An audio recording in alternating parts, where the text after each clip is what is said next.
Good morning. स्वागत है आप सभी का एग्जाम की बात यूट्यूब चैनल पर। आज है 11 दिसंबर 2020 और आज मैं आपके लिए लेकर आया हूँ 11 दिसंबर 2020 से जुड़े करंट अफेयर के इंपॉर्टेंट क्वेश्चंस। साथ ही आज का हमारा टॉपिक है डॉक्टर सर्वपल्ली राधाकृष्णन जी। कल के टॉपिक में हमने पढ़े थे डॉक्टर राजेंद्र प्रसाद से जुड़े इंपॉर्टेंट क्वेश्चंस और आज हम पढ़ेंगे डॉक्टर सर्वपल्ली राधाकृष्णन जी से जुड़े इंपॉर्टेंट क्वेश्चंस। साथ ही आज की वीडियो के अंत में आप सभी के लिए एक छोटा सा टेस्ट है जिसमें कुल 4 प्रश्न होंगे। आप सभी को इन चारों क्वेश्चन के आंसर कमेंट बॉक्स में देने हैं। चारों क्वेश्चन बहुत इंपॉर्टेंट है तो इनके आंसर आप कमेंट बॉक्स में ज़रूर दीजिएगा। साथ ही आज की वीडियो में जितने भी इंपॉर्टेंट फैक्ट आए उनको आप नोट ज़रूर कर लीजिएगा। तो चलिए शुरू करते हैं। सबसे पहले बात करें कल के टेस्ट की, तो कल के टेस्ट का पहला प्रश्न था भूमि की माप के आधार पर लगान निर्धारित करने वाला पहला शासक कौन था। तो भूमि की नाप के आधार पर किसानों पर लगान निर्धारित करने वाला पहला शासक हुआ था अलाउद्दीन खिलजी। अलाउद्दीन खिलजी जो था ये खिलजी वंश का दूसरा शासक हुआ था। जैसा कि आप जानते हैं कि दिल्ली सल्तनत पर पहला वंश आया था गुलाम वंश और गुलाम वंश के बाद आया था खिलजी वंश। तो खिलजी वंश का जो समय काल था, खिलजी वंश का समय काल था 1290 से लेकर 1320, यानी कि दिल्ली सल्तनत पर लगभग 30 वर्षों तक शासन किया था खिलजी वंश ने। ठीक है दोस्तों, खिलजी वंश का संस्थापक कौन था, तो वो था जलालुद्दीन खिलजी। और जलालुद्दीन खिलजी की हत्या करने के बाद अलाउद्दीन खिलजी जो है खिलजी वंश का शासक बना था और इसी के द्वारा भूमि की माप के आधार पर लगान निर्धारित किया गया था। तो आपको याद रखना है कि भूमि की माप के आधार पर लगान निर्धारित करने वाला पहला शासक था अलाउद्दीन खिलजी। क्वेश्चन नंबर 2 था भारतीय कृषि अनुसंधान संस्थान कहाँ स्थित है। इंपॉर्टेंट क्वेश्चन और कई बार एग्जाम में आए हुए हैं तो आपको याद रखना है भारतीय कृषि अनुसंधान संस्थान स्थित है भारत की राजधानी नई दिल्ली में। जिसकी स्थापना कब की गई थी, तो इसकी स्थापना हुई थी सन 1905 में। आपको याद रखना है सन 1905 में भारतीय कृषि अनुसंधान संस्थान की स्थापना नई दिल्ली में की गई थी। इंपॉर्टेंट क्वेश्चन है और आपको याद रखना है। क्वेश्चन नंबर 3 था इंडिया विंस फ्रीडम, ये पुस्तक का नाम है, ये किसके द्वारा लिखी गई थी। तो जो इंडिया विंस फ्रीडम है ये पुस्तक है अब्दुल कलाम आज़ाद की। अब्दुल कलाम आज़ाद जो थे ये इनके द्वारा लिखी गई थी इंडिया विंस फ्रीडम।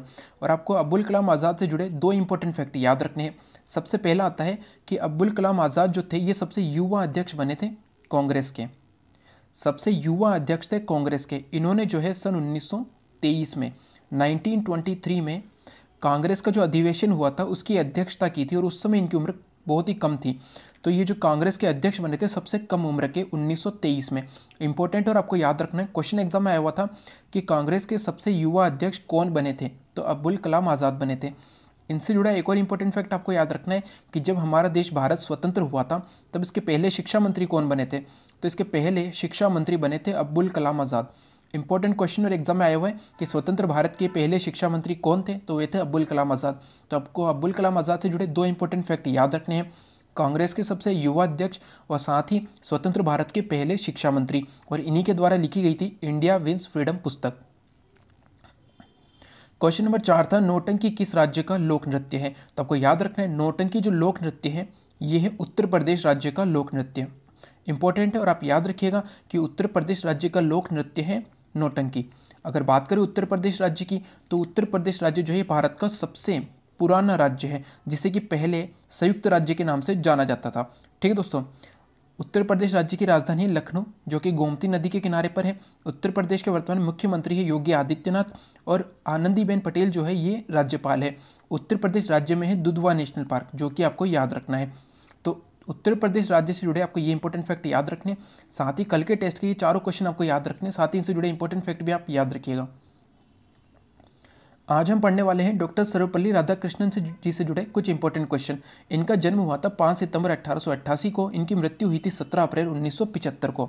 अब इनसे जुड़े कुछ इंपॉर्टेंट फैक्ट जिनसे क्वेश्चन बन सकते हैं। सबसे पहला तो ये कि इनके जन्म दिवस के अवसर पर 5 सितंबर को राष्ट्रीय शिक्षक दिवस मनाया जाता है। क्वेश्चन एग्जाम में आया हुआ है कि राष्ट्रीय शिक्षक दिवस किन के जन्म दिवस के अवसर पर मनाया जाता है, तो डॉक्टर सर्वपल्ली राधाकृष्णन जी के जन्म दिवस के अवसर पर मनाया जाता है 5 सितंबर को। उसके बाद आता है स्वतंत्र भारत के प्रथम उपराष्ट्रपति। तो जब भारत स्वतंत्र हुआ तो इसके पहले राष्ट्रपति कल हमने पढ़ा तो कौन बने थे, डॉक्टर राजेंद्र प्रसाद। और प्रथम उपराष्ट्रपति कौन बने थे, डॉक्टर सर्वपल्ली राधाकृष्णन जी। और जब डॉक्टर राजेंद्र प्रसाद की मृत्यु हुई 1962 में, इनके बाद राष्ट्रपति कौन बने, तो डॉक्टर राजेंद्र प्रसाद के बाद 1962 में जो है राष्ट्रपति बने थे डॉक्टर सर्वपल्ली राधाकृष्णन जी। जब 1962 में उन्होंने राष्ट्रपति के पद से त्याग दे दिया था तब दूसरे राष्ट्रपति बने थे डॉक्टर सर्वपल्ली राधाकृष्णन जी। इंपॉर्टेंट है और आपको याद रखना है। इसके बाद है कि भारत रत्न से सम्मानित पहले व्यक्ति थे 1954 में। 1954 में जब पहला भारत रत्न दिया गया था तो उसमें 3 व्यक्तियों को मिला था, 3 व्यक्तियों को मिला था भारत रत्न, और उनमें शामिल थे डॉक्टर सर्वपल्ली राधाकृष्णन जी। उसमें 2 और व्यक्ति थे जिनमें थे सी राजगोपालचारी और एक थे डॉक्टर सीवी रमन जो कि वैज्ञानिक थे। तो इन दोनों के साथ जो है पहला भारत रत्न मिला था डॉक्टर सर्वपल्ली राधाकृष्णन जी को। इंपॉर्टेंट है और आपको याद रखना है। इसके अलावा डॉक्टर सर्वपल्ली राधाकृष्णन जी के द्वारा ये 3 पुस्तकें सबसे महत्वपूर्ण, इनके द्वारा और भी पुस्तकें लिखी गई हैं लेकिन ये सबसे इंपॉर्टेंट 3 पुस्तकें जो आपको याद रखनी है। सबसे पहली है the principle of the Upanishad, the principle of the Upanishad, ये डॉक्टर सर्वपल्ली राधाकृष्णन जी ने लिखी है। The Hindu view of life, और एक है इंडियन फिलोसफी। इन तीनों क्वेश्चन के जो है पुस्तकों के लेखक है डॉक्टर सर्वपल्ली राधाकृष्णन जी। आपको इन तीनों के नाम याद रखने हैं, ये डॉक्टर सर्वपल्ली राधाकृष्णन जी के द्वारा लिखी गई है। तो डॉक्टर सर्वपल्ली राधाकृष्णन जी से जुड़े ये क्वेश्चन इंपॉर्टेंट है जो एग्जाम में देखे जाते हैं। आज का हमारा पहला प्रश्न है, टीम इंडिया के किस क्रिकेटर ने सभी फॉर्मेट से संन्यास लेने की घोषणा कर दी है? तो आपको याद रखना है पार्थिव पटेल। पार्थिव पटेल जो है ये इंडियन क्रिकेटर है और हाल ही में इनके द्वारा सभी फॉर्मेट से संन्यास लेने की घोषणा की गई है। ठीक है दोस्तों, क्रिकेट के 3 फॉर्मेट होते हैं, टेस्ट क्रिकेट, वनडे क्रिकेट और T20। तो इन तीनों फॉर्मेट से संन्यास लेने की घोषणा की गई है पार्थिव पटेल के द्वारा, जो कि इंडिया के पूर्व क्रिकेटर हैं। क्वेश्चन नंबर 2 है, ब्रिटेन के साप्ताहिक अखबार ईस्टर्न आई द्वारा प्रकाशित विश्व में 50 एशियाई हस्तियों की सूची में किस अभिनेता को शीर्ष स्थान प्राप्त हुआ है? तो सबसे पहले आपको याद रखना है कि ब्रिटेन के साप्ताहिक अखबार, इसका नाम है ईस्टर्न आई। ठीक है दोस्तों, ईस्टर्न आई यानी कि जो पूर्वी दिशा है उसकी तरफ, मतलब एशिया जो है वो यूरोप के पूर्व में स्थित है। तो ब्रिटेन के जो साप्ताहिक अखबार है ईस्टर्न आई द्वारा प्रकाशित विश्व में 50 एशियाई हस्तियों की सूची में भारत के जो सोनू सूद है ये शीर्ष स्थान पर रहे हैं। आपको याद रखना है सोनू सूद जो है शीर्ष स्थान पर रहे। इंपॉर्टेंट क्वेश्चन है आने वाले एग्जाम के लिए कि ईस्टर्न आई द्वारा प्रकाशित 50 एशियाई हस्तियों की सूची में अभिनेता सोनू सूद शीर्ष स्थान पर रहे हैं। क्वेश्चन नंबर 3 है, स्टार फुटबॉलर पाओलो रोजी का 64 वर्ष की उम्र में निधन हो गया है, ये किस देश से संबंधित थे? तो आपको याद रखना है पाओलो रोजी जो कि एक फुटबॉलर थे, इनका हाल ही में 64 वर्ष की उम्र में निधन हो गया है और ये है इटली के जो है पूर्व फुटबॉलर थे, यानी कि इटली जो टीम है उसके पूर्व फुटबॉलर थे पाओलो रोजी, और हाल ही में इनका 64 वर्ष की उम्र में निधन हुआ है। क्वेश्चन ये भी आ सकता है कि हाल ही में पाओलो रोजी का निधन हुआ है, ये किस खेल से संबंधित है? तो ये फुटबॉल से संबंधित है जो कि इटली देश के हैं। तो आपको दोनों क्वेश्चन याद रखने हैं, दोनों ही इंपॉर्टेंट है और आने वाले एग्जाम में क्वेश्चन देखा जा सकता है। क्वेश्चन नंबर 4 है, किस राज्य की विधानसभा में गो हत्या विरोधी बिल पास हुआ है? इंपॉर्टेंट क्वेश्चन है और आपको याद रखना है कि हाल ही में कर्नाटक राज्य की विधानसभा में, कर्नाटक राज्य की जो विधानसभा है इसी में गो हत्या विरोधी बिल पास हुआ है, यानी कि गो हत्या, गाय की हत्या के विरोध में, यानी कि गाय की हत्या नहीं की जाएगी, इसके ऊपर जो है बिल पास हुआ है।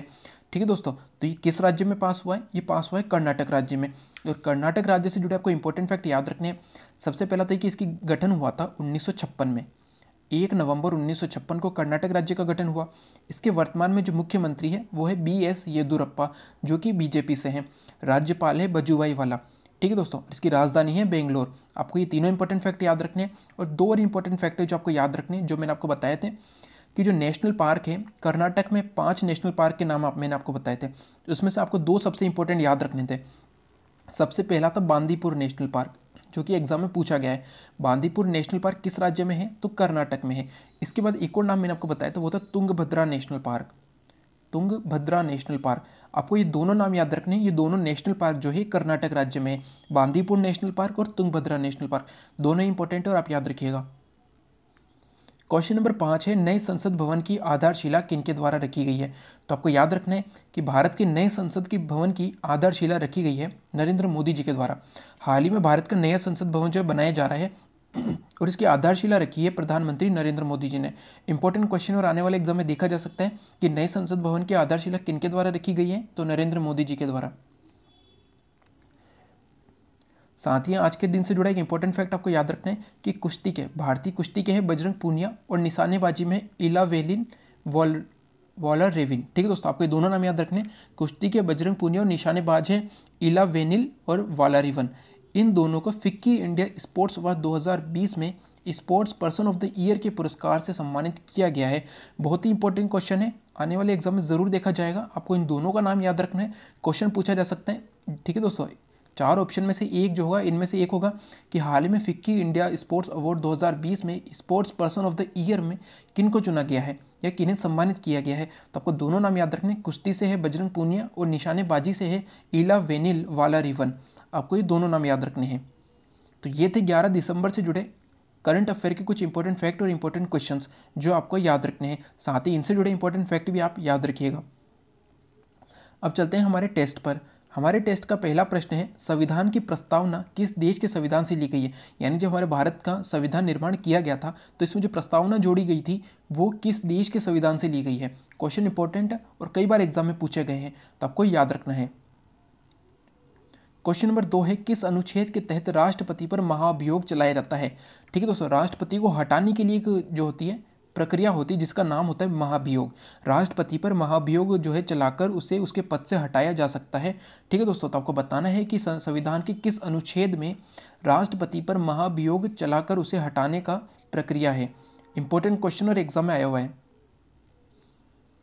क्वेश्चन नंबर 3 है, सीमा सुरक्षा बल यानी कि BSF की स्थापना किस वर्ष हुई थी। कई बार क्वेश्चन एग्जाम में पूछा गया है कि सीमा सुरक्षा बल की स्थापना किस वर्ष हुई थी, तो आपको बताना है कि इसका आंसर कौन सा है। क्वेश्चन नंबर 4 है और आज के टेस्ट का अंतिम प्रश्न है, वेदों की ओर लौटो नारा किनके द्वारा दिया गया था। इंपॉर्टेंट क्वेश्चन है, आपको बताना है कि वेदों की ओर लौटो ये एक नारा दिया गया था। आपको बताना है कि निम्न में से किनके द्वारा वेदों की ओर लौटो नारा दिया गया था। तो ये थे 11 दिसंबर से जुड़े करंट अफेयर के कुछ इंपॉर्टेंट क्वेश्चंस, साथ ही उनसे जुड़े इंपॉर्टेंट फैक्ट। साथ ही आज का टॉपिक हमारा डॉक्टर सर्वपल्ली राधाकृष्णन जी, जिनको आपको नोट जरूर कर लेना है। आज के टेस्ट के चारों इंपॉर्टेंट क्वेश्चन जिनके आंसर आपको कमेंट बॉक्स में देने हैं, तो इन चारों के आंसर आप कमेंट बॉक्स में ज़रूर दीजिएगा। साथ ही अगर आज का वीडियो अच्छा लगे तो लाइक एंड शेयर ज़रूर करें। साथ ही वे सभी जो आज चैनल पर नए हैं उन्हें वीडियो अच्छा लगे, उपयोगी लगे तो चैनल सब्सक्राइब करना न भूलें। साथ ही बेल आइकन ज़रूर दबाएं जिससे कि आने वाली वीडियो की तुरंत जानकारी आपको मिल सके। Thank you.